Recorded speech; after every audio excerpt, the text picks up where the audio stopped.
Assalamualaikum warahmatullahi wabarakatuh. Ummul Mukminin Khadijah binti Khuwailid bin Asad bin Abdul Uzza bin Qusay Al-Quraisyiyah Al-Asadiyah.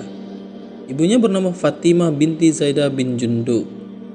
Beliau dilahirkan di Mekah tahun 68 sebelum hijrah. Ia berasal dari keluarga bangsawan Quraisy. Khadijah dididik dengan akhlak mulia dan terhormat sebagai seorang wanita, sehingga tumbuhlah ia dengan karakter yang kuat, cerdas, dan menjaga kehormatan.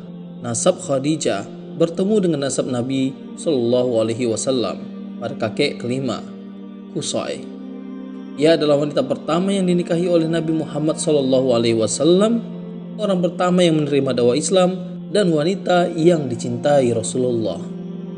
Di masa jahiliyah, sebelum kenal dengan Rasulullah, Ummul Mukminin Khadijah radhiyallahu anhu dikenal sebagai seorang wanita yang kaya dan seorang pedagang besar. Ia bekerja sama dengan laki-laki untuk bagi hasil barang dagangannya, karena laki-lakilah yang terbiasa bersafar ke Syam untuk berdagang. Sedangkan wanita-wanita di masa itu tidak terbiasa keluar-keluar menuju tempat yang jauh. Inilah tradisi Arab kala itu. Hal ini juga sesuai dengan sifat menjaga kesucian diri yang beliau miliki. Hari-hari terus berlalu, hingga beliau mendengar kisah tentang seorang yang bernama Muhammad bin Abdullah, seorang laki-laki yang berakhlak mulia, jujur lagi terpercaya, yang diberi gelar Al-Amin. Jarang sekali terdengar di masa jahiliyah ada seorang laki-laki memiliki sifat sedemikian mulia. Ia kirim seseorang untuk menawarkan kerjasama dagang menuju Syam. Ia berikan barang kualitas yang terbaik yang tidak ia percayakan kepada pedagang lainnya. Ketika Khadijah dan Muhammad telah sepakat bekerja sama, Khadijah menyertakan seorang budak laki-lakinya yang bernama Maisarah untuk membawa barang dagangan itu hingga ke Syam. Di daerah Romawi itu, Muhammad bin Abdullah berteduh di bawah pohon dekat kuil milik seorang pendeta. Si pendeta datang mendekati Maisarah. Ia berkata, "Siapa laki-laki yang berteduh di bawah pohon itu?" "Ia seorang laki-laki Quraisy dari penduduk Al-Haram," jawab Maisarah. Si pendeta berkata lagi, "Tak seorang pun yang singgah di bawah pohon ini kecuali seorang nabi." Kemudian Rasulullah mulai menjual barang dagangannya dan membeli barang lainnya yang beliau inginkan. Sesampainya di Mekah, beliau menemui Khadijah dengan hasil keuntungan dagangannya. Kemudian Khadijah membeli barang bawaannya. Beliau pun mendapatkan untung berkali lipat.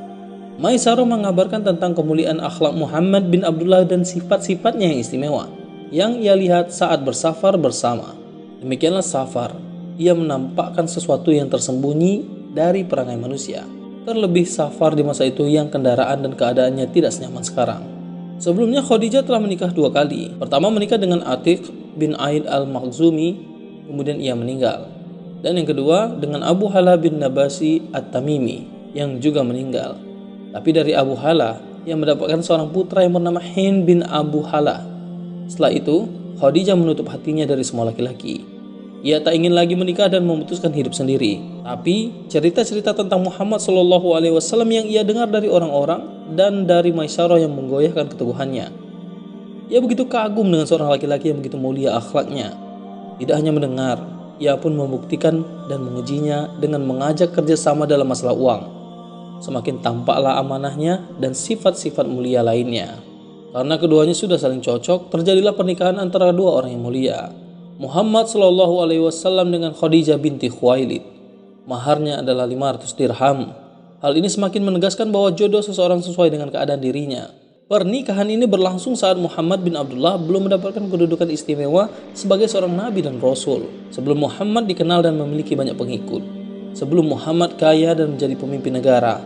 Rumah tangga keduanya berlangsung kurang lebih selama 25 tahun. Muhammad berusia 25 tahun dan Khadijah 40 tahun.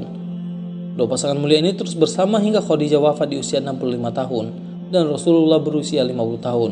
Ini adalah masa terlama kebersamaan Nabi bersama istrinya dibanding dengan istri-istri yang lain. Nabi tidak menikahi wanita lain saat bersama Khadijah. Hal itu karena kemuliaan yang dimiliki Khadijah. Ia juga memberi beliau putra dan putri, Qasim, Abdullah, Zainab, Ruqayyah, Ummu Kulsum, dan si bungsu Fatimah adalah buah dari pernikahan keduanya. Allah Ta'ala menganugerahkan Ummul Mukminin Khadijah hati dan ruh yang suci dan cahaya keimanan, sehingga ia begitu siap ketika kebaikan yang datang menghampirinya ketika Rasulullah SAW menerima wahyu pertama. Bacalah dengan nama Tuhanmu yang menciptakan, Nabi segera pulang dalam keadaan takut dan gemetar. Kemudian beliau bertemu dengan istrinya. Selimuti aku, kata Nabi. Khadijah menyelimutinya sampai rasa cemasnya sirna. Kemudian Nabi berkata, Khadijah, apa yang terjadi padaku? Aku khawatir terjadi apa-apa pada diriku. Khadijah menanggapi dengan kalimat yang sangat berarti bagi psikis Nabi. Ia berkata, tidak, bergembiralah. Demi Allah, dia tidak akan pernah menghinakanmu. Demi Allah, engkau adalah seorang yang menyambung silaturahim, jujur ucapannya, memikul kesulitan orang lain, menanggung orang yang tidak punya, memuliakan tamu, dan mendukung usaha-usaha kebenaran. Kemudian ia mengajak Nabi menemui sepupunya, Waraqah bin Naufal. Di masa jahiliyah, Waraqah adalah seorang laki-laki Nasrani yang menulis Injil dengan bahasa Arab, dan ia sudah tua sampai buta karena ketuaannya. Yang memberi kabar baik kepada Nabi, Waraqah bercerita bahwa apa yang baru saja beliau jumpai adalah An-Namus yang juga datang menemui Musa. Dalam keadaan yang aneh dan membingungkan itu, Khadijah lah orang pertama yang beriman kepada Allah dan Rasul-Nya. Tentu hal ini semakin meringankan beban psikis Nabi. Nabi tak pernah mendengar suatu pun dari Khadijah yang membuat beliau tidak suka, tidak mendustakannya, dan membuatnya bersedih.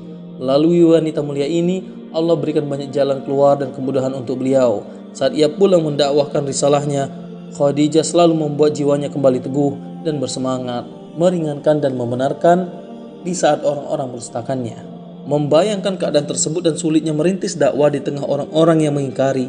Tidak hanya mengingkari, mereka juga memusuhi dan merespon dakwah dengan gangguan. Tetapi beliau memiliki istri seperti Khadijah yang melapangkan dan tak pernah mengecewakan sedikit pun. Dari sini kita tahu mengapa Rasulullah SAW tidak menikahi wanita lain selain dirinya saat ia masih hidup. Dari semua sumber sejarah yang menceritakan biografi Khadijah pasti menukilkan bahwa beliau adalah wanita yang cerdas. Hal itu terlihat dari bagaimana Khadijah meneliti sifat Muhammad bin Abdullah sebelum menjadi nabi dan sebagaimana ia pun bernegosiasi membesarkan usahanya. Kecerdasannya yang lain adalah saat ia ingin menikah dengan Nabi. Ia memilih seorang utusan yang bernama Nafisa bin Mania. Wanita ini ia pilih dan tugaskan meneliti Nabi Muhammad setelah pulang dari Syam, agar ia tidak merasa malu karena umumnya wanita malu menyatakan perasaan terlebih dahulu. Tampaklah seolah-olah Nabi Muhammad lah yang menginginkan Khadijah dan meminta dirinya untuk menikah dengan beliau. Setelah menikah, kembali Khadijah memberi keteladanan dalam mematangkan akal dan pikiran. Ia tidak panik tatkala suaminya dalam kebingungan menerima wahyu pertama. Ia jawab dengan yakin bahwa Allah tidak akan menghinakan suaminya. Jawaban itu ia kuatkan dengan alasan-alasan, sehingga sang suami benar-benar merasa tenang. Tidak cukup sampai di situ, ia bawa suaminya ke Waraqah agar semakin tenang dengan peristiwa ajaib yang tengah terjadi. Perhatikanlah tahapan-tahapan Khadijah dalam menenangkan suaminya dalam menerima wahyu. Pasti semakin tampaklah kecerdasan dan kematangan jiwanya. Dalam dakwahnya terhadap Islam, Ummul Mukminin Khadijah memberikan kontribusi dakwah yang amat banyak. Kalau seandainya kita sebutkan satu persatu, sebagai seorang pertama yang beriman, tentu ia sudah cukup sebagai keutamaan beliau. Ia sangat penting bagi Rasulullah, sangat penting untuk beliau diterima di lingkungannya, karena istrinya adalah orang pertama yang beriman. Setelah memeluk Islam, beliau korbankan hidupnya. Kehidupan yang tenang dan nyaman berubah menjadi kehidupan yang menantang dan penuh gangguan. Kehidupan dakwah, jihad, dan pengepungan. Keadaan tersebut sama sekali tak mengurangi cintanya kepada suaminya. Bahkan ia bertambah cinta kepada sang suami. Bertambah cinta pula terhadap agama yang ia bawa. Ia senantiasa mendampingi dan mendukungnya mencapai tujuan yang diperintahkan Allah Ta'ala. Ketika orang-orang Quraisy memboikot dan mengasingkan Bani Hashim ke pinggiran Mekah, Khadijah tak ragu pergi bersama suaminya. Waktu pengasingan dan boikot tersebut bukanlah waktu yang singkat. Bani Hashim begitu menderita, kekurangan makan, sampai-sampai mereka makan dedaunan karena tak ada makanan. Mereka seolah-olah akan mati kelaparan. Bayangkan, Quraisy memboikot mereka dengan tidak menikahi mereka, tidak membeli atau menjual sesuatu kepada mereka selama 3 tahun. Penderitaan seperti apa yang akan terjadi kalau demikian keadaannya? Dalam keadaan tersebut, Khadijah yang bukan bagian dari Bani Hashim tetap menemani sang suami, padahal ia dulunya wanita kaya dan serba berkecukupan. Tidaklah diragukan lagi, wanita dengan keadaan demikian adalah wanita yang terbaik. Rasulullah SAW dengan lisannya sendiri memuji kemuliaan Khadijah.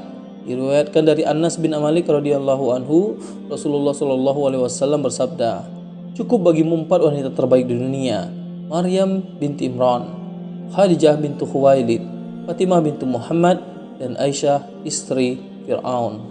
Allah menitip salam untuknya melalui Jibril. Dalam sebuah hadis yang diriwayatkan Al-Bukhari dan Muslim dari Abu Hurairah radhiyallahu anhu, beliau menceritakan, Pada suatu ketika Jibril mendatangi Nabi Muhammad SAW sambil mengatakan kepada beliau, "Wahai Rasulullah SAW, ini Khadijah telah datang bersamanya sebuah bejana yang berisi lauk, makanan dan minuman.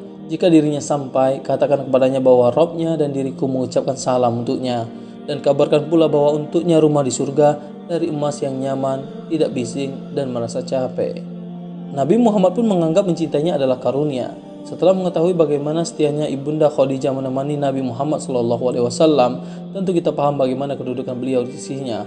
Hal itu juga tampak dari riwayat-riwayat betapa Rasulullah SAW sering menyebut namanya, memuliakan teman-temannya sepeninggal beliau.